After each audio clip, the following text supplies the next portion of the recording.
Muito boa tarde a todos que estão nos acompanhando nessa live em que a gente vai apresentar os novos protocolos para o cuidado em relação à Covid-19 aqui no estado do Rio Grande do Sul. Antes de falar sobre dados, números, sobre as informações, preciso fazer aqui a expressão de um sentimento importante. Dentro do clima de ódio, dos ataques, das fake news que estão tão presentes na nossa política brasileira na atualidade, eu preciso fazer essa consideração aqui com os gaúchos. Eu entendo que você possa pensar que eu esteja errado.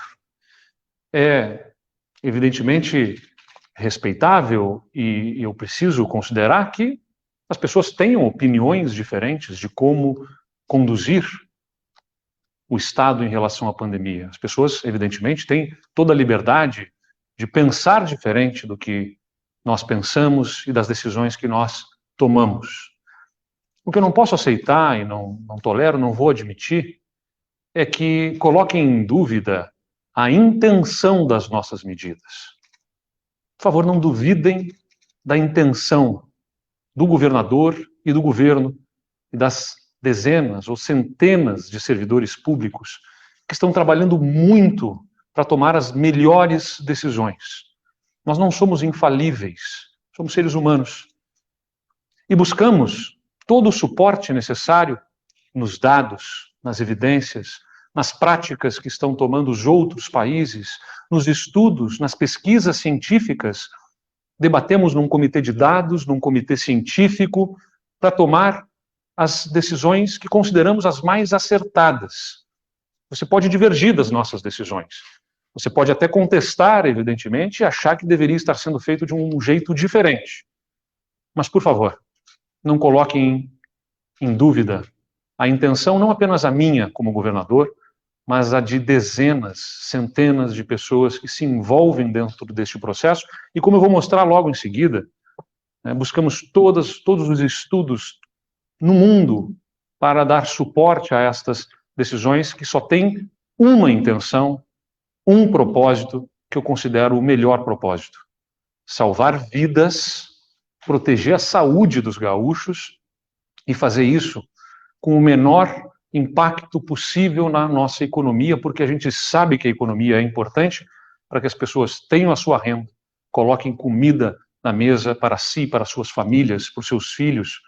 Então a gente não desconsidera a economia, mas a gente busca analisar a condição sanitária, os riscos, a exposição, o momento, como ele está no nosso estado, sempre com uma intenção e com um propósito, que é salvar vidas, proteger a saúde e fazer isso com o menor impacto econômico possível. Não é uma missão fácil, né? Todos estão aprendendo a lidar com uma pandemia nessas proporções no mundo. Então, é momento de tensão, de tensionamento, de ansiedades diversas. Mas se eles vêm com o gabinete do ódio lançando fake news, tudo bem, nós vamos combater o ódio com amor, com compaixão, com empatia. Porque empatia é justamente a capacidade de se colocar no lugar do outro. E quando a gente faz esses movimentos aqui que vão estabelecer restrições menores, novos protocolos, é porque sim, a gente se coloca no lugar do outro e entende que existe muita gente que trabalha em determinados setores que estão muito afetados por conta das restrições e como nós enxergamos evolução positiva nas internações, ou seja, menos internações, redução dos óbitos no nosso estado, os dados nos dão segurança para dar um passo com cautela na direção de permitir atividades sob protocolos que estarão sob intensa fiscalização, porque nós nos colocamos no lugar do outro, buscamos ter essa empatia para proteger a saúde, salvar vidas e garantir que as pessoas tenham mínimas condições para extrair a sua renda, o seu sustento. Vou insistir. Podem discutir o quanto quiserem se estamos certos ou errados na forma como estamos lidando com a pandemia. Mas, por favor, não coloquem em dúvida a intenção, não apenas do governador, mas dos tantos profissionais que nos assessoram, que nos dão suporte para encaminhar as decisões que nós estamos fazendo aqui no Rio Grande do Sul, protegendo a vida e a saúde dos gaúchos. Dito isso, antes de falar sobre os protocolos, lembrar a todos que oficialmente já são 879.263 casos, né, confirmados, diagnósticos a partir dos exames feitos, tanto antígenos quanto RT-PCR, aqui no nosso estado. E, infelizmente, 21.538 mortes confirmadas. Mais uma vez, eu expresso meu sentimento, lamento profundamente essas mortes, o meu afeto, o meu carinho a todas as pessoas que perderam alguém querido, um familiar, um colega de trabalho, um amigo, gente que com saúde diante desse vírus, que se comporta de um jeito que ainda se estuda na ciência. A gente sabe quantas pessoas à nossa volta, eu tenho certeza, todas as pessoas que nos acompanham aqui têm a mesma percepção que eu, pessoas que nós tínhamos como pessoas saudáveis, que jamais imaginaríamos que poderiam sofrer tanto com esse vírus, ou até perder a vida. Nós estamos vendo perder essas pessoas para esse vírus. E até outras pessoas que, eventualmente, com alguma fragilidade de alguma outra doença, conseguem passar pela situação do vírus sem maiores problemas. Então, é uma doença traiçoeira, um vírus que é, de fato, o nosso inimigo, e ele tem que ser o nosso inimigo. Mas também não adianta ter falas, como a gente vê do presidente da República ou de alguns ministros, dizendo que não é hora de conflito, quando os conflitos são estabelecidos por eles mesmos. Então, se não querem conflitos, deixem de criar os conflitos e nos deem a oportunidade de trabalhar para proteger a saúde da nossa população e buscarmos juntos reerguer a nossa economia com a responsabilidade que a gente deve ter com a nossa população. Eu quero destacar alguns números sobre o estágio atual da pandemia no Rio Grande do Sul, porque, guardadas as proporções, evidentemente vou fazer uma comparação aqui para trazer às pessoas a compreensão sobre a situação que a gente está vivendo, né? O cuidado que a gente tem com o Estado, né, eu vou comparar aqui com a situação de um paciente justamente que está no hospital. Se eles têm um quadro agravado, tem que ir para a UTI. E se está mais grave, eventualmente ele vai ser anestesiado, né? São dados os tais medicamentos do chamado kit intubação, que são neurobloqueadores, ele é sedado para ser intubado. Tratamento duro, né? Difícil.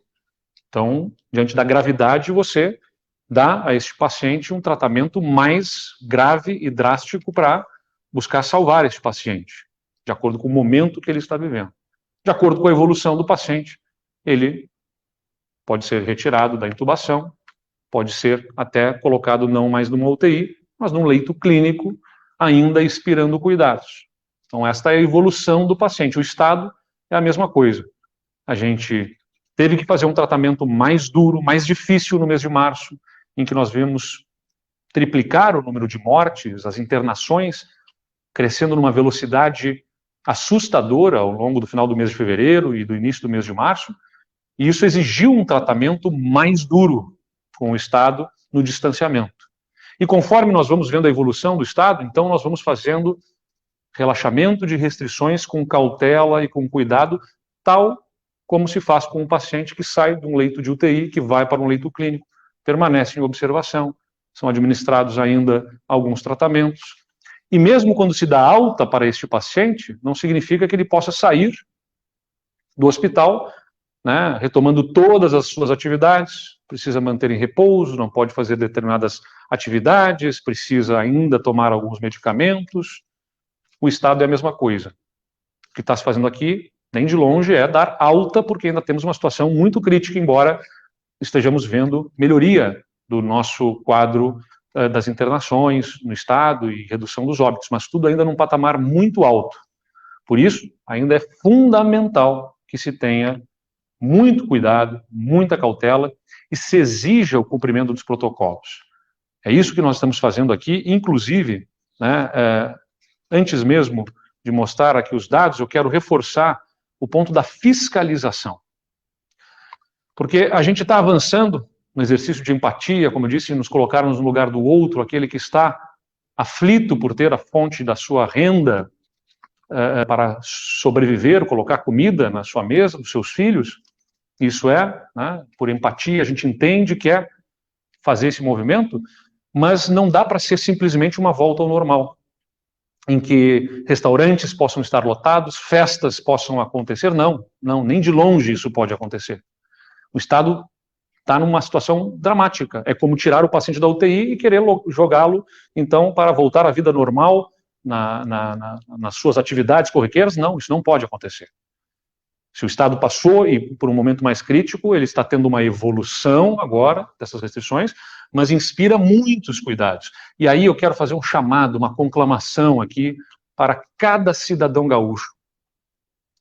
Nós vamos lançar nos próximos dias uma atualização do 181, que é o nosso Disque Denúncia, que além de ser, por um telefone, o 181, uma oportunidade de fazer denúncias de diversas ordens, de roubos, furtos, homicídios e outras questões, né, de crimes, vai ser também ajustado para ser a porta de entrada das denúncias sobre infração à Covid, né, de regras e protocolos do Covid.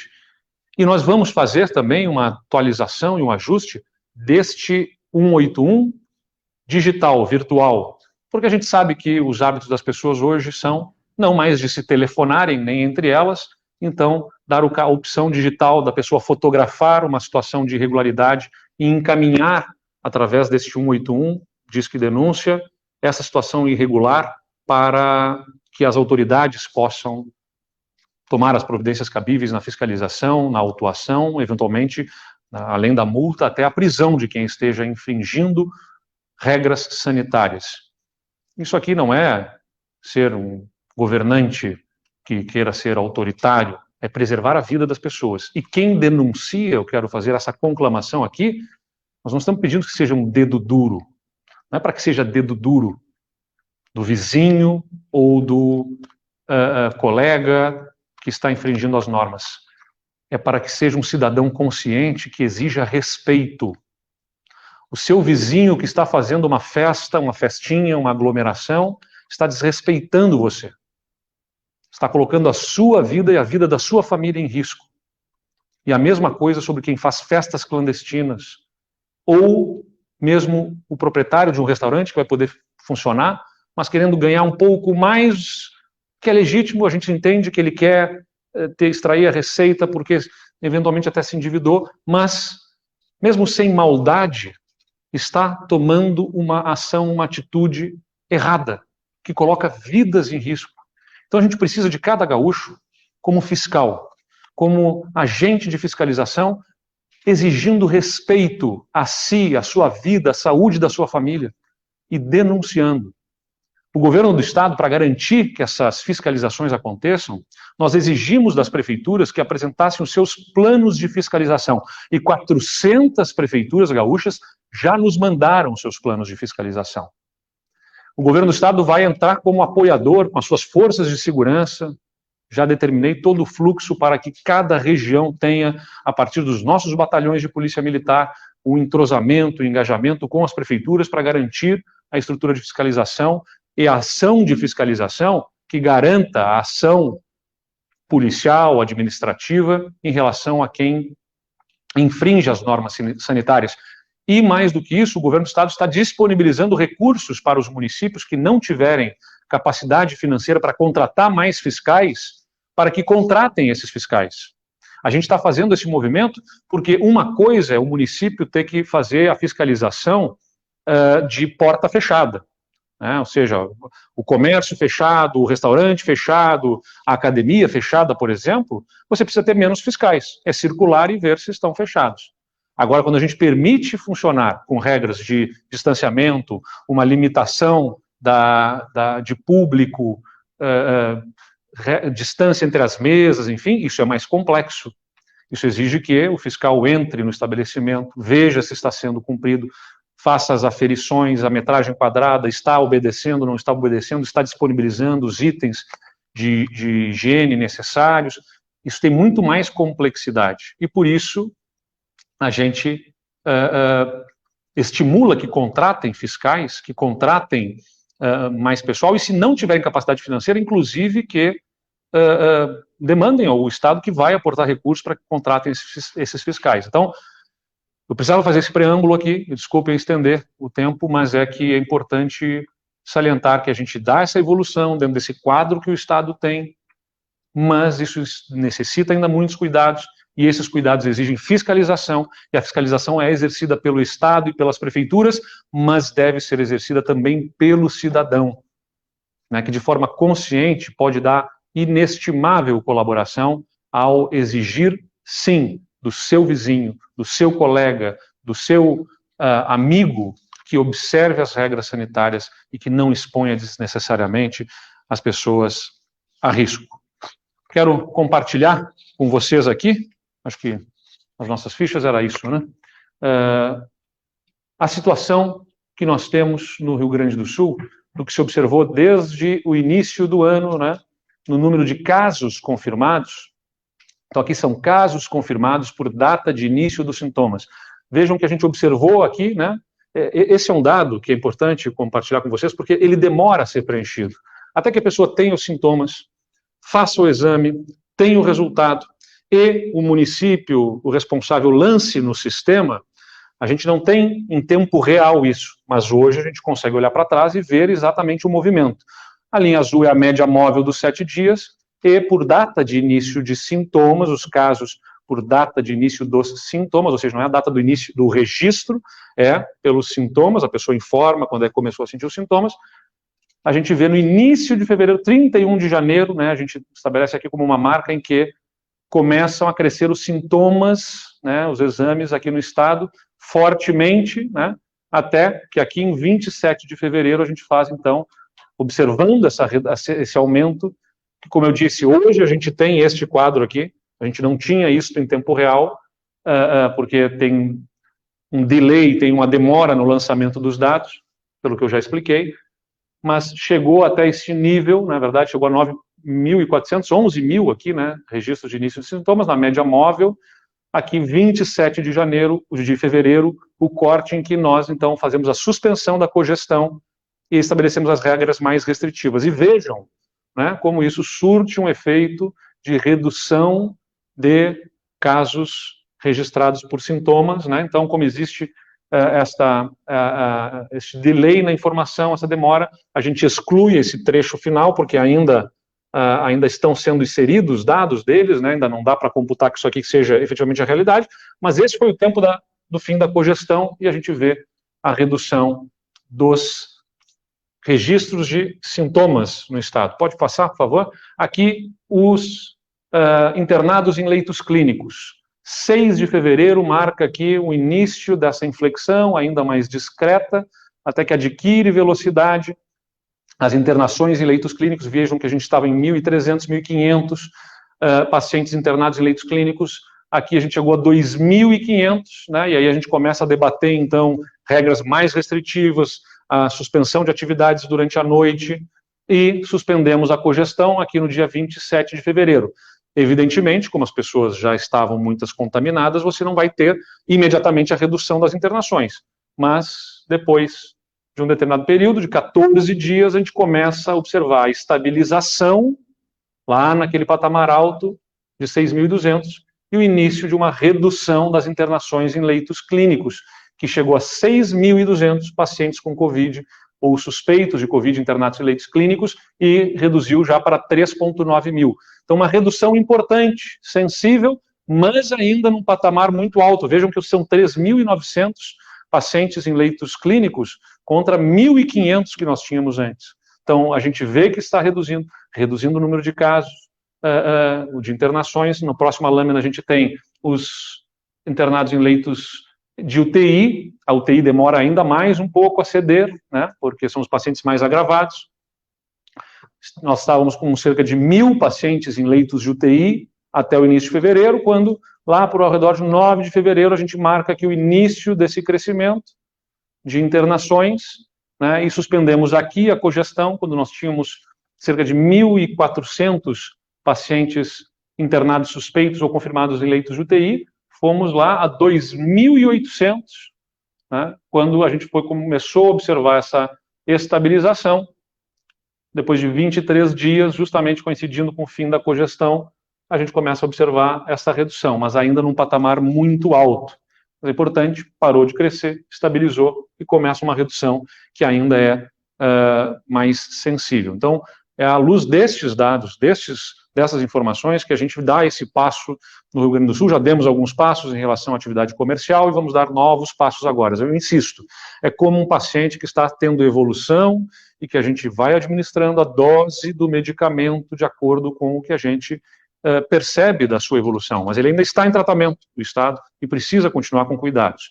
Então, sobre as novas medidas para abertura responsável, né, é importante salientar: UTI permanece acima de 95%, os estoques de kit de intubação ainda estão com dificuldade de serem acessados. Ontem, na reunião com o ministro Queiroga, nós falamos sobre isso, buscando garantir que nós tenhamos todo o atendimento do kit de intubação. Para intubar uma pessoa, ela precisa estar ter administrado esses medicamentos que são chamados neurobloqueadores musculares, para que ela não reaja a um tubo que está inserido na sua traqueia, na sua garganta, e por isso esses medicamentos são fundamentais e estão com dificuldade de serem acessados no Brasil todo. Do ponto de vista da saúde, ainda requer muitos cuidados, por isso reforço, fiscalização, são muito importantes. Essas novas medidas, elas buscam dar esse fôlego econômico. Eu vou passar muito rapidamente, mas é só para mostrar a vocês que toda decisão que a gente toma, ela analisa uma série de dados e informações. Isso está disponível, né, nos nossos portais, essa apresentação vai ser disponibilizada também. Isso aqui vem lá do Texas Medical Association, ou seja, a Associação Médica do Texas, o nível de risco em cada uma das atividades, o risco, né, que se tem em cada uma das atividades, comer em um restaurante, fazer compras no shopping center, né, comer num self-service, se exercitar numa academia, o nível de risco, segundo os estudos da Associação Médica do Texas. A gente não se resume a essa, a gente analisa outras, como, por exemplo, essa publicação do New York Times, e com instituições médicas também, que analisa o nível de risco, desde o mais baixo, né, como jogar tênis, ir à praia, enfim, estar num hotel como médio risco, ir a um cinema, se exercitar na academia como maior risco, né, até festas, bares, né, buffets como riscos maiores aqui. Então a gente analisa tudo isso, por isso que a gente está falando aqui dessas atividades de maior risco que estamos avançando. Mais uma fonte foi publicada em GZH, esse estudo, né, que foi num artigo publicado na revista Nature, que trata também sobre os níveis de riscos nas atividades diversas. Este outro estudo do Arizona, do Departamento de Saúde do Arizona, também identificando os níveis de risco de cada atividade. Então, eu estou trazendo isso para que as pessoas entendam que não é na cabeça do governador ou de qualquer pessoa que integra a nossa equipe que se elabora algum tipo de protocolo de restrição, mas sim com base nessas discussões embasadas cientificamente nesses estudos todos aqui. Aqui a gente tem ainda, né, mais uma fonte também de estudo que analisa, né, se está sem máscara, em contatos de curta duração, em silêncio, falando, gritando ou cantando, né? O pessoal aí que quer atacar chegou a fazer meme, debochando quando eu falei que cantar seria algum tipo de problema. Então aqui estudos que dizem, a pessoa está gritando com alguém num ambiente, ela está sem usar máscara, ela está muito mais possivelmente contaminando a pessoa que está à sua volta. Então, em contatos prolongados, contatos de curta duração, contatos prolongados com outras pessoas, enfim. Então, todas essas notas de comitê científico estão disponíveis para que as pessoas entendam o que nos motiva nessas discussões para o que a gente vai fazer avançar agora. E a gente analisa também a questão econômica. E aqui na questão econômica estão os empregos formais, né, a análise de 2020 sobre o quanto que determinados setores do comércio, da alimentação, alojamento, das atividades esportivas foram impactados em termos de empregos por conta da pandemia, das restrições. Tanto é que nós criamos o Auxílio Emergencial Gaúcho, com mais de 100 milhões de reais do orçamento do Estado, que vão ser disponibilizados para estabelecimentos e para pessoas dessas atividades que perderam o emprego em função das restrições. Isso embasou, inclusive, o nosso estudo do auxílio emergencial. Pode passar, por favor? Então, dentro da lógica dos protocolos que a gente vai passar, pode passar aqui, por favor. Importante dizer, protocolos gerais, o uso da máscara obrigatoriamente, o distanciamento físico sem aglomeração, inclusive no ambiente de trabalho, ventilação, né, manutenção de janelas e portas abertas para renovação de ar, limpeza constante das mãos com água e sabão e também das superfícies ou com álcool 70, orientação para o uso combinado de máscara cirúrgica mais a máscara de pano. Aproveitar aqui a nossa audiência para dizer, né, as máscaras de pano, especialmente, né, quando estão com apenas uma camada de pano, né, elas não têm a mesma efetividade do que máscaras cirúrgicas. O ideal, segundo muitos estudos, é justamente, né, na impossibilidade de usar as máscaras chamadas N95 ou o FFF2, né, PFF2, na verdade, que é outro código, outro símbolo para essas máscaras que garantem mais proteção. Então, a recomendação para que use, né, a máscara de pano sobre uma máscara cirúrgica, né, forte recomendação para restrição de encontros presenciais.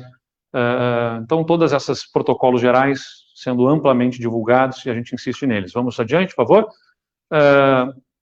Também demandando que os estabelecimentos coloquem, né, a lotação máxima em função das regras, como é em função da metragem quadrada, de acordo com as regras dos protocolos, identifiquem, então, a lotação máxima e, né, a recomendação do uso da máscara, do uso do álcool gel e da não aglomeração. Pode passar? E aí vamos, então, para a questão dos horários, que a gente está liberando atividades. Saúde, farmácia, construção e veterinário já estavam liberados nesses horários. A novidade vem aqui nos mercados, com a retirada de qualquer restrição de horário dos mercados, que passam, então, onde está vermelho é onde nós estamos alterando. Restaurantes e lanchonetes, né, ou seja, a alimentação, tinham a restrição até às 20 horas. Nós estamos colocando a permissão para até às 23 horas, com a última entrada até às 22 horas, né, para garantir que até às 23 horas a gente tenha o encerramento das atividades, não se alonguem, transformando numa longa confraternização que submeta a maior risco às pessoas. Aí vem a brincadeirinha de quem quer atacar, quer dizer que o governador está inventando regra, como que, quer dizer que o Covid só funciona depois das 22 horas, enfim, não tem nada a ver com isso, tem a ver com, como a gente mostrou nos estudos, se os encontros forem de longa duração, especialmente num jantar que pode envolver bebida alcoólica e vira uma confraternização maior, o risco passa a ser maior. É por isso que a gente estabelece restrições de horários para buscar limitar esses encontros ao que é possível, né, com a redução de risco maior possível para as pessoas. E depois das 22 horas, né, sem novas entradas e somente delivery. A gente está falando aqui dos dias de semana, tá? Dos dias úteis, dias de semana. O comércio não essencial, das 5 às 20 horas, permanece, depois apenas delivery. Academias e serviços religiosos estão aqui agrupados, a gente está estendendo a possibilidade de horário até às 22 horas, tá? Das academias, sempre sob os protocolos de funcionamento, né, que lá estão estabelecidos com limite de pessoas por metro quadrado. É importante dizer, a gente está falando aqui de horários depois das 22 horas sem atendimento presencial, e demais serviços em geral com atividade permitida, funcionando das 5 horas às 20 horas. Pode passar, por favor? Porque nos finais de semana, né, então nos finais de semana, novamente, saúde, farmácia, construção e atendimento veterinário, serviços que são essenciais estão permitidos, a diferença nos mercados também sem horário de restrição. Os restaurantes e lanchonetes, refeição, estão permitidos das 5 horas às 15 horas, com saída até às 16 horas. Eu insisto, né, esta aqui é a nossa busca por reduzir o risco de contágio, reduzindo a duração dos encontros sociais, para que estejam menos expostas as pessoas. Essa é a intenção. Então, a gente limita, neste momento, né, a entrada até 15 horas, saída até às 16 horas nos finais de semana para a alimentação, depois disso apenas delivery e pegue e leve, e depois à noite somente delivery, né, nem o pegue e leve está permitido até às 20 horas, depois não permitido. O comércio não essencial fica permitido até às 20 horas, como funciona nos dias de semana, depois disso só delivery. Academias e serviços religiosos também funcionando até às 22 horas, com todas as regras e protocolos, e os demais serviços, em geral, com atividade permitida até às 20 horas. Então, é importante dizer para as pessoas, nós seguimos em bandeira preta, Não se trata de adoção automática da bandeira vermelha, também como a gente tem a cogestão, não significa que, tá a bandeira preta, usa, porque os protocolos que a gente está falando aqui são os da bandeira vermelha.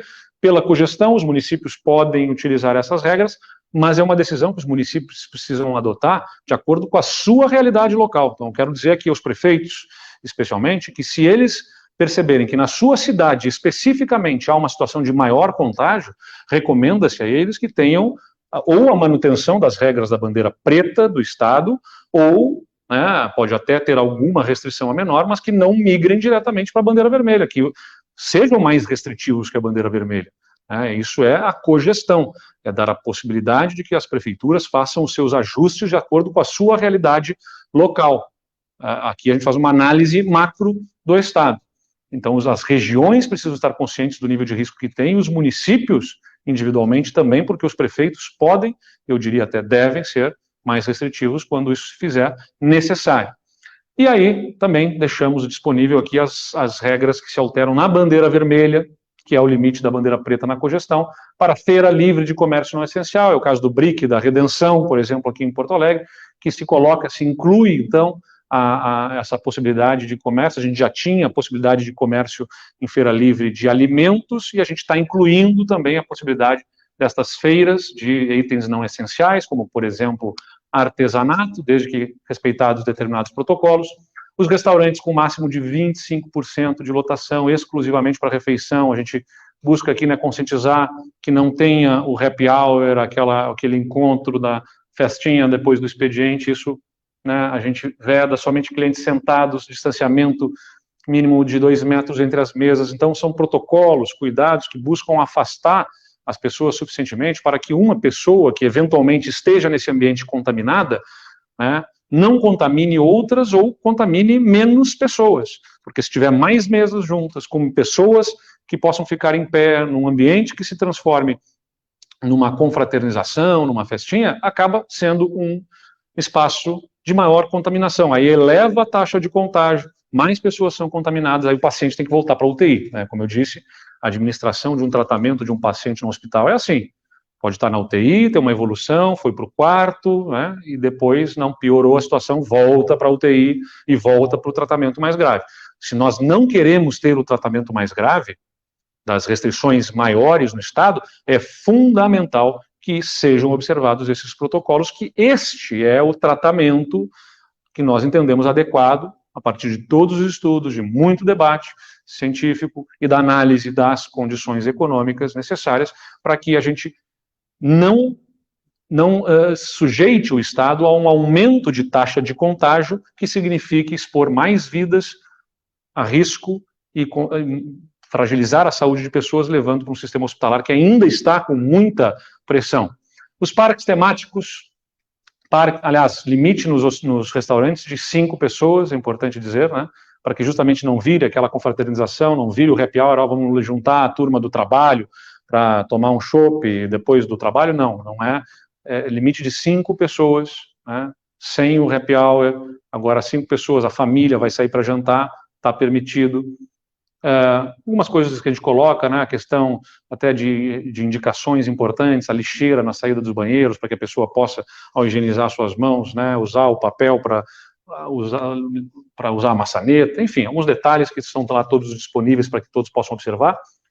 Os parques temáticos de aventura, jardins botânicos, com autorização, os que são abertos, locais abertos, que têm o selo do turismo responsável, com 25% de lotação, também estão sendo permitidos aqui a serem abertos. Por favor.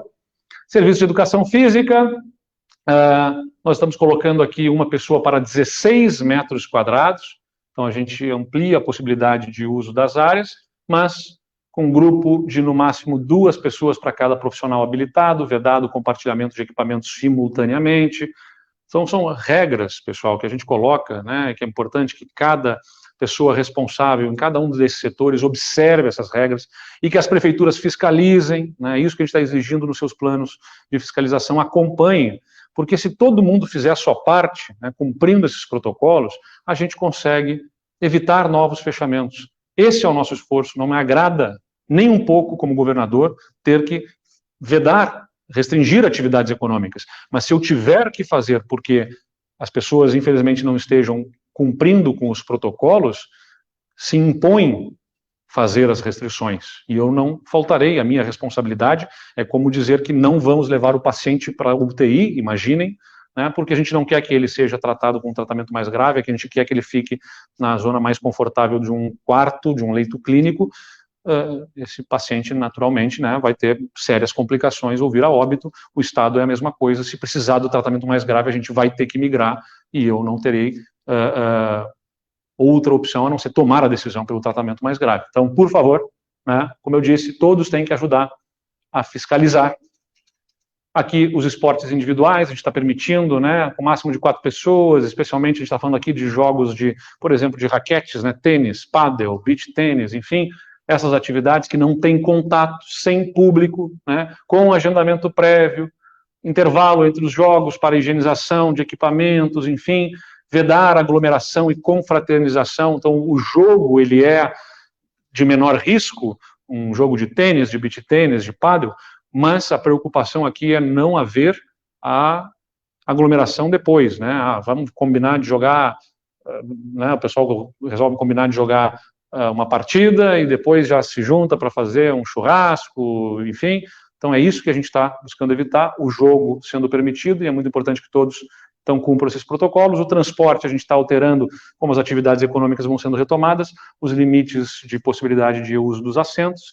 No transporte fretado, metropolitano, executivo, seletivo, intermunicipal, para 75% dos assentos, e nos transportes coletivos, 60% da capacidade, que é mais do que passageiros sentados, então é 60% da capacidade total, considerando passageiros sentados e passageiros em pé. Então, essas são as informações que eu queria compartilhar com vocês, insistindo com todos, que é muito importante observar os protocolos, que nós estamos cobrando, demandando fortemente as prefeituras para que cumpram o seu papel fiscalizador. O Estado está ao lado, disponibilizando efetivo policial e também disponibilizando, inclusive, recursos públicos para que contratem equipes de fiscalização temporária, se for necessário, para garantir que todos cumpram um protocolo. E eu insisto com a população que nos assiste: fiscalizem uns aos outros. Ser exigente com o seu vizinho, com o seu colega, com quem está à sua volta, pelo uso da máscara, pela não aglomeração, por não funcionar em desacordo com a atividade como está aqui apresentado, não é ser antipático, chato ou qualquer outra coisa, ou dedo duro, como eu disse, se for o caso de fazer uma denúncia, é ser responsável e, eventualmente, salvar vidas, porque a sua atitude pode estar evitando que alguém seja contaminado e, consequentemente, pode estar salvando vidas que você nem sabe, mas está ajudando a salvar, exigindo o cumprimento dos protocolos. E a gente pede esse engajamento de todos, e em seguida o Estado vai disponibilizar ampla comunicação, né, para destacar as pessoas do 181 e do canal digital para as denúncias também. Está sendo organizado todo o fluxo para que, entrando por um canal único de denúncias do Estado, cada prefeitura, cada ponto focal em cada município possa ser acionado rapidamente para fiscalizar situações de descumprimento de protocolos. Nós vamos responder aqui algumas perguntas. A Cristine Galiza, da RBS TV, fala que o Institute for Health Metrics and Evaluation, vinculado à Universidade de Washington, em Seattle, nos Estados Unidos, projeta que o Rio Grande do Sul pode ter entre 35 mil e 47 mil mortes por coronavírus até o dia 1º de julho. A variação dependeria de medidas de distanciamento e do ritmo da vacinação. O virologista Fernando Spilk, da Universidade Fevale, diz que o estudo é confiável, já acertou as outras projeções. Diante dessas projeções, como permitir a liberação das atividades nesse momento? O Gustavo Chagas, do G1, falou: a lotação das UTIs ficou abaixo de 100% após semanas de manutenção da bandeira preta. Com a taxa hoje em 94%, o governo tem segurança de que uma eventual flexibilização das restrições não vai agravar o problema? Olha, Cristine e Gustavo, é como eu fiz aqui no preâmbulo dessa apresentação. A gente precisa proteger a saúde, né, salvar vidas, mas a gente tem que considerar também a dinâmica do funcionamento da vida das pessoas, né? Determinadas atividades essenciais, o ideal, se você for olhar, né, exclusivamente do ponto de vista sanitário, então era que nem as atividades essenciais funcionassem, que não abrissem nem supermercados para que ninguém saísse de casa. E é claro que isso é inviável. Quem trabalha no supermercado tem que ir trabalhar, Quem trabalha num hospital tem que ir trabalhar, e não são apenas os médicos e enfermeiros, são os administradores, os contadores, os auxiliares de serviço geral. Quem trabalha no departamento de energia elétrica ou no saneamento tem que ir trabalhar, porque precisa de água, precisa de energia. Quem trabalha em diversos outros setores precisa trabalhar para que minimamente a gente sobreviva. Então, você tem uma dinâmica econômica acontecendo, porque as pessoas não só precisam ter renda, como a gente precisa desses itens essenciais. Então, a gente vai avançando no relaxamento de restrições de acordo com o que a gente observa de casos no estado, do diagnóstico, da ocupação hospitalar. E eu estou insistindo aqui, como administrar o tratamento a um paciente. Né? O paciente está entubado. Ah, mas ele ainda está comprometido, vamos manter entubado? Não, se ele pode ser tirado da intubação, ele vai continuar na UTI, sem a intubação. Eu não sou um profissional de saúde, vocês sabem disso, minha formação é outra, mas evidentemente busco me apropriar das informações. Ele vai ter um tratamento, ainda na UTI, até que se acompanhe uma evolução que permita ir para um leito clínico, e ele não significa não estar tendo cuidado. É o caso do Rio Grande do Sul. Nós conseguimos, né, como disse no início de março, final de fevereiro, derrubar a taxa de contágio. Nós avaliávamos que no momento mais crítico da pandemia, em fevereiro, chegamos a ter um RT, a taxa de contágio, que significa para quantas pessoas cada contaminado, em média, contamina, né, quantas outras são contaminadas, que chegou a 2,2 no momento mais crítico, e que avaliamos estava em 1,05 e que agora, né, possivelmente esteja girando ao redor de 1, talvez próximo de 0,9 no estado do Rio Grande do Sul, pelo que nós estamos observando pelos mesmos estudos científicos das universidades internacionais que trabalham, como é o caso dos estudos da Imperial College, que dão as condições técnicas da gente fazer essas projeções que a gente também faz. Então, a gente chegou a observar ao longo do mês de março, talvez em média próximo de 300 mortes diárias, na média móvel, né? Aí não estou falando aqui de registros, eu estou falando aqui da média móvel, porque há registros que são feitos tardiamente. Nós chegamos a um pouco mais de 300, e estamos hoje em 200 mortes diárias. É muito alto, mas está reduzindo. E essa redução desse indicador que é tardio, demonstra, associado a outras análises que eu fiz aqui, que o estado está com menor circulação. Inspira cuidados, mas já não precisa mais aquele tratamento tão restritivo, até porque as pessoas já não têm mais fôlego. Aí tem que ter empatia, né? Como eu disse, se colocar no lugar do outro e entender que muita gente aqui que está muito afetada precisa ter mínimas condições de sustento.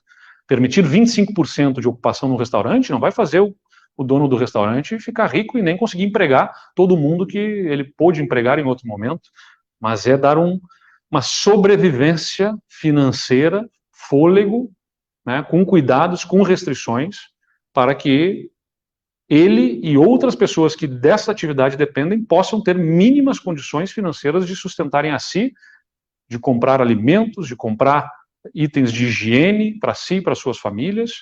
Então, isso tem que ser considerado. Não pode ser desprezado. Nós não temos condição de auxílio, nós estamos colocando 100 milhões de reais do Estado em auxílio emergencial. É um esforço gigantesco, mas é pouco diante do que se necessita para atender todas as pessoas, para que elas pudessem ficar integralmente em casa, e mesmo assim não ficariam todas em casa, porque minimamente tem que funcionar o hospital, o mercado, a farmácia, a estrutura de saneamento de energia elétrica e tantas outras que precisam funcionar presencialmente.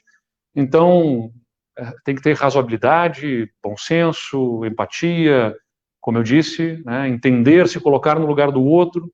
E a gente vai debatendo, conversamos muito com a Prefeitura de Porto Alegre, o prefeito Sebastião Melo passou a integrar aí as discussões do nosso gabinete de crise, trouxe os seus técnicos, então ampliamos o diálogo para que a gente possa construir nesse caminho. Agora, como eu disse, é dedo no pulso, fiscalização intensa para cobrar e, se for o caso, multar e até prender quem atentar contra as regras sanitárias porque está colocando pessoas outras em risco. Fiscalização intensa e continuar monitorando uma série de dados que nós monitoramos para, se houver alguma inflexão que gere alguma expectativa de agravamento deste quadro no Estado, tomar as medidas para dar o tratamento mais grave que for necessário no Estado para evitar a circulação do vírus. O prefeito Melo, diz a Fernanda Crâncio no Jornal do Comércio, agora na presidência da Grampal, vem defendendo protocolos específicos para a região metropolitana, de acordo com as peculiaridades dessa região.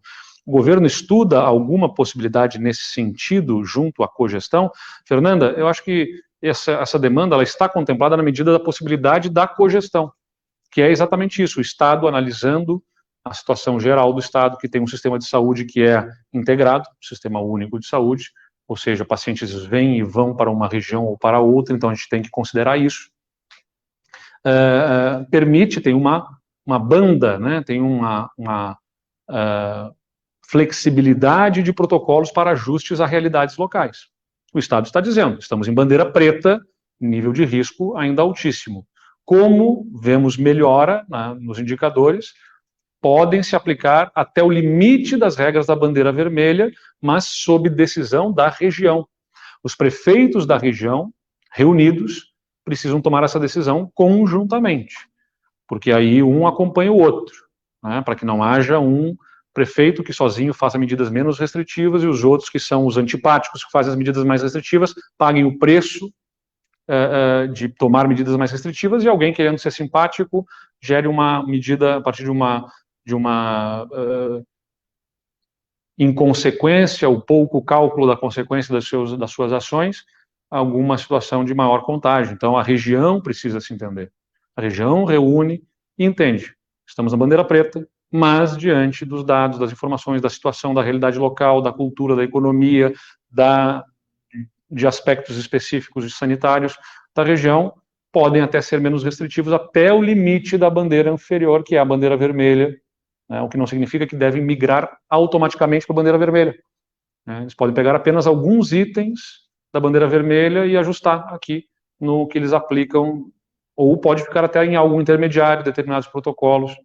Então não é simplesmente migrar para a bandeira vermelha. A Letícia Vachols, do jornal Folha do Mate, de Venâncio Aires, pergunta: Venâncio Aires foi um dos primeiros, ou talvez o primeiro município gaúcho a enviar o seu plano de fiscalização, que inclui um fiscal a cada 2.000 habitantes.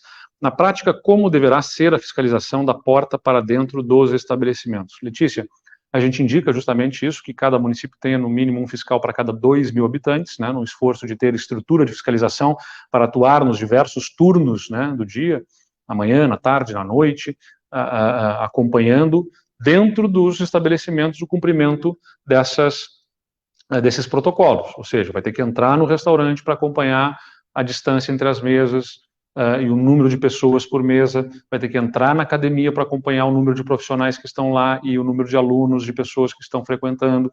Isso demanda estrutura, por isso que o Estado está, inclusive, disponibilizando recursos para contratar fiscais temporariamente para esse período mais crítico, para ampliar essa estrutura e garantir que os protocolos sejam obedecidos. E é isso justamente que a gente pediu às prefeituras que nos apresentassem.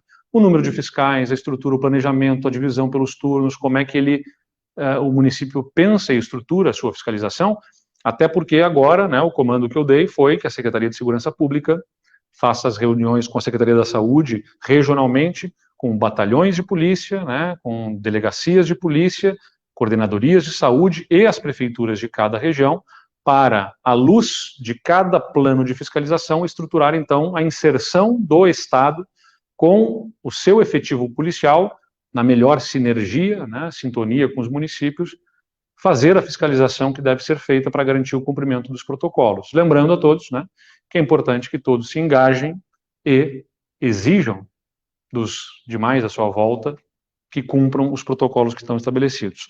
A última pergunta é da Rádio e TV Status de Santa Vitória do Palmar, que pergunta qual será o tempo necessário da manutenção da bandeira preta.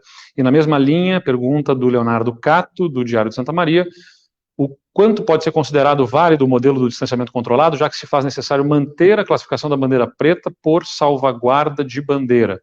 Olha, Leonardo, e da Rádio TV Status eu não tenho o nome, o pessoal da Rádio TV Status então não tem a identificação do jornalista. O que a gente tem no nosso modelo é a análise de diversos indicadores. São 11 indicadores que analisam a velocidade do contágio e que analisam a capacidade do sistema hospitalar. Pelo lado da velocidade do contágio, a gente já vê sinais muito positivos de redução da demanda, da velocidade, né, com que o vírus está se espalhando, por uma série de indicadores que nós monitoramos. O nosso grande problema no estado é o nível de ocupação dos nossos hospitais, que está muito alto. Este nível de ocupação, acima de 95% no total, os leitos de SUS, UTI, estão ao redor de 90% de ocupação, é a rede privada que está com mais ocupação, acima de 100%. Este nível de ocupação dos leitos de UTI gera a preocupação de que qualquer oscilação positiva, né, se não for cuidada e atacada rapidamente, possa significar uma nova situação de estresse do nosso sistema hospitalar. E por isso que há essa salvaguarda. Então, a salvaguarda é, enquanto nós não conseguimos atingir 0,3 leito livre para cada leito que está ocupado por um paciente COVID, o Estado vai ficar na bandeira preta. E a gente está girando ao redor de 0,1, né, chegando próximo de 0,1 nesse momento.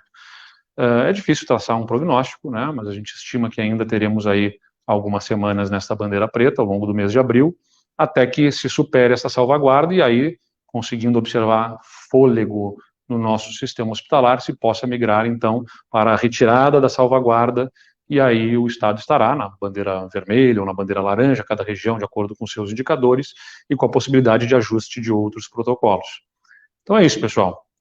Tudo que é feito pelo governo do Estado é feito com muita base técnica, científica, análise de dados, com discussão, com diálogo, com interação com as prefeituras, recebendo a demanda dos setores, como é a característica do nosso governo.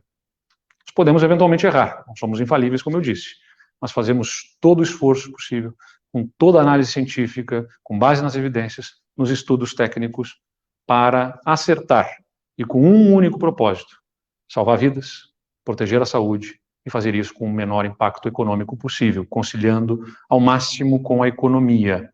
Por isso eu agradeço as tantas mensagens que me direcionam, tantas pessoas que entendem essa nossa missão, o que nós estamos fazendo aqui, e que nos estimulam a seguir em frente, mesmo que eventualmente no seu negócio, na sua atividade, estejam sendo afetados. Eu agradeço as manifestações de carinho e de apoio e asseguro à população gaúcha. E vamos continuar atuando dessa forma, com a responsabilidade que devemos ter na gestão da proteção da vida, da saúde da nossa população e também compreendendo os fatores econômicos que precisam ser entendidos pelo que afeta a vida da nossa sociedade. Mas por isso nós demandamos a todos: ajudem, colaborem. Não é só o Estado e a Prefeitura fiscalizando, é cada cidadão exigindo daqueles que estão à sua volta o cumprimento dos protocolos. Isso não é ser chato, é ser um cidadão, né, na plenitude, exigindo os seus direitos de que a sua saúde e da sua família não sejam colocadas em risco por alguém que não tenha consciência do momento que nós estamos vivendo. Muito obrigado a todos, tenham uma boa tarde.